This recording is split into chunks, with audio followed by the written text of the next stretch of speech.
Afternoon to everyone. मैं चाहत राय आज आप सभी के लिए लेके आई हूँ एक new topic, operating systems. What is operating systems? Operating systems कैसे काम करते हैं आज हम इस सेशन में जानेंगे। शुरू के 10 और 15 मिनट्स में आपको ऑपरेटिंग सिस्टम के बारे में बताऊंगी और लास्ट में हम कुछ क्रॉस क्वेश्चनिंग्स करेंगे। ओके, सो चलिए स्टार्ट करते हैं। What is operating systems? आप में से कितनों को पता है कि ऑपरेटिंग सिस्टम क्या होता है? An operating system is the main software that manages the computer's hardware and software. It helps user run program and interact with the computer easily. Operating system एक ऐसा सॉफ्टवेयर है जो हमें हेल्प करता है कंप्यूटर से इंटरेक्ट करने में।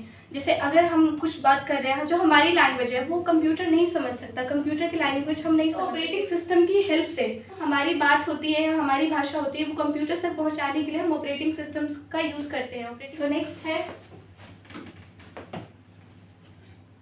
Functions of an operating system. पहला होता है प्रोसेस मैनेजमेंट। प्रोसेस मैनेजमेंट का काम ये होता है कि जो हमारे प्रोग्राम्स हैं वो स्मूथली रन कर रहे हैं या नहीं, उनकी स्टार्टिंग और स्टॉपिंग सही से हो रही है या नहीं।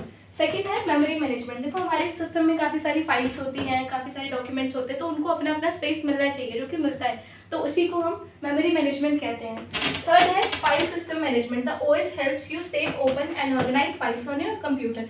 ये हेल्प करता है हमारे सिस्टम में फाइल को सेव करने के लिए, ओपन करने के लिए। फोर्थ है device management. It controls hardware like keyboard, mouse and printer. So they work. हमारे हार्डवेयर कंपोनेंट्स को ठीक से कंट्रोल करने में डिवाइस मैनेजमेंट का रोल होता है। सो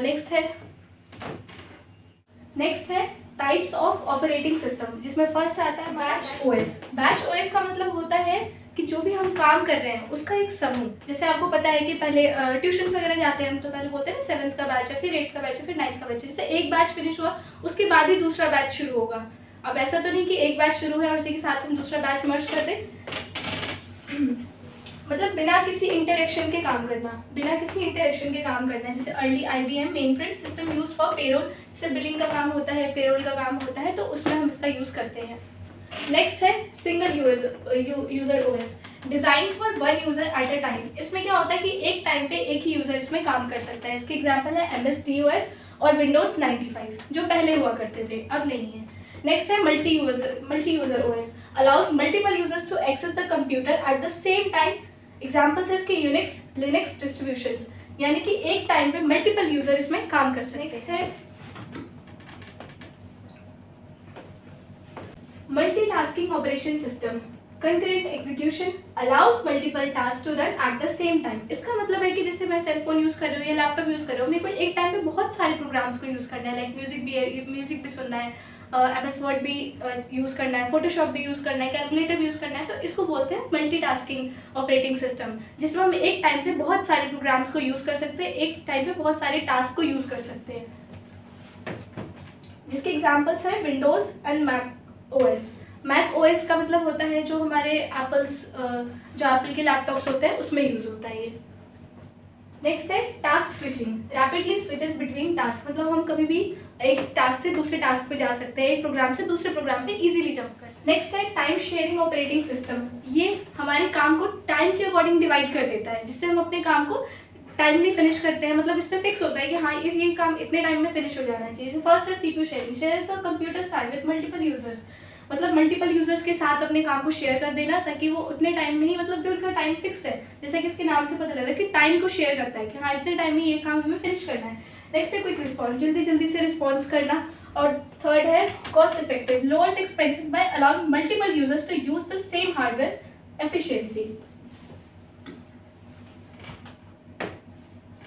नेक्स्ट है real time operating system, RTOs system. इसका मतलब होता है कि जो भी हम काम कर रहे हैं वो एक निर्धारित समय पर हो, कि जो समय हमने फिक्स कर दिया उसके अंदर जो भी निर्धारित समय हमने उसको दे दिया वो उतने ही टाइम में फिनिश हो जाना चाहिए। जैसे कि हम MS वर्ड यूज़ करते हैं, कोई कमांड आप दे रहे हो प्रिंट का, तो आपको पता है कि वो इतनी देर में आ जाएगा प्रिंट निकल के, बट ज़्यादा से ज़्यादा 30 सेकेंड्स ले लेता है, कई बार नहीं होता, तो फिर वो ऑटोमेटिकली कैंसिल हो जाता है। तो ऐसे ही काफ़ी सारी चीज़ें हैं। मतलब real time operating system use होता है बेसिकली आर्टिफिशियल इंटेलिजेंस में, रोबोटिक्स वाली चीज़ों में। जैसे quickly reacts to input making it suitable for task that need immediate attention। VxWorks, QNX, RT Linux वगैरह इन सब में यूज़ होता है। जैसे कि एक और एग्जांपल देती हूँ, जैसे आप जाते हो मेट्रो में, अब आपको पता है कि जो मेट्रो का गेट है उसका एक समय निर्धारित होता है कि हाँ वो इतने टाइम में क्लोज हो जाएगा या इतने टाइम में ओपन हो जाएगा। कभी किसी का बैग अगर रह गया गेट पे, तो ऑब्वियसली वो बंद तो होगा नहीं, तो वो खुल जाता है। और फिर उसके बाद जो नेक्स्ट उसका निर्धारित समय होता है कि हाँ इतनी देर में उसको दोबारा क्लोज होना है, तो फिर वो उस टाइम पे क्लोज हो जाता है। मतलब किसी भी प्रोग्राम को एग्जीक्यूट करने के लिए, किसी भी रन को एग्जीक्यूट करने के लिए रियल टाइम ऑपरेटिंग सिस्टम का यूज होता है। नेक्स्ट है एडवांटेजेस ऑफ ऑपरेटिंग सिस्टम। इसके क्या क्या एडवांटेजेस होते हैं? पहला है सिक्योरिटी, ये हमारे डेटा को बिल्कुल सेफ रखता है, बिल्कुल प्रोटेक्ट करके रखता है। दूसरा resource management, help run hardware and software smoothly, जो हमारे हार्डवेयर और सॉफ्टवेयर प्रोग्राम्स होते हैं उनको बिल्कुल ही स्मूथली रन करता है। और थर्ड है हमारा user friendly interface, provides initiative environment for user interaction. So next है कंपैरिजन ऑफ ओएस टाइप। देखो पहला है इसमें टाइप, जितने भी अभी तक हमने टाइप सारे रीड किए हैं, पीछे जितने भी सारे हमने टाइप्स को जाना है, वही सारे टाइप्स आपको यहाँ दिए हुए हैं। फर्स्ट है बैच ओएस, जिसका एग्जांपल है IBM मेन फ्रेम यानी कि इंटरनेशनल बिजनेस मशीन। सेकेंड है सिंगल यूजर ओएस यानी कि MSDOS। DOS का मतलब होता है डिस्क ऑपरेटिंग सिस्टम।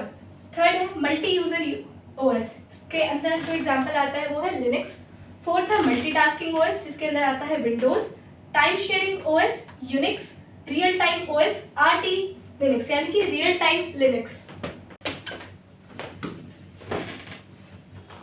नेक्स्ट है future of operating system, AI integration, improving the user experience with smart help and features that predict what you need. अब जैसे आपको पता है कि हम काफ़ी टाइम से अब जैसे AI आ गया है, रोबोटिक्स चीज़ें आ गई हैं, तो हम ज़्यादातर उन्हीं को यूज़ करते हैं अपने काम को और ईजी वे में करने के लिए, क्योंकि जिस काम में हमें 2-2 घंटे 3-3 घंटे लग जाते हैं उस काम को ये विद इन अ सेकेंड्स कर देता है।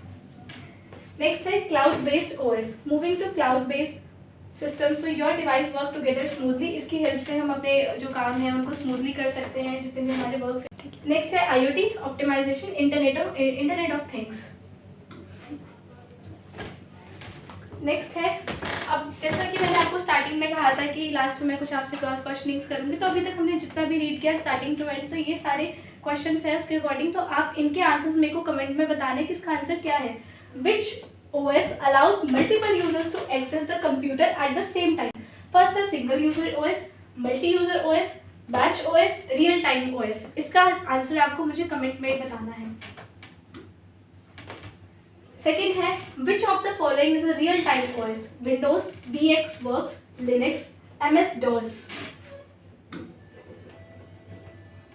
थर्ड क्वेश्चन है what does a multitasking OS allow? Which OS is typically used in embedded systems? First है real time OS, second है multi user OS, third है batch OS और fourth है single user OS। And the last question is what is the primary purpose of a batch operating system? Real time processing, user interaction, execute jobs in batches, multitasking। इसी के साथ हमारा ये session finish होता है। बताइएगा ज़रूर कि आपको हमारी वीडियो कैसी लगी। अब मिलते हैं नेक्स्ट वीडियो में जल्द ही।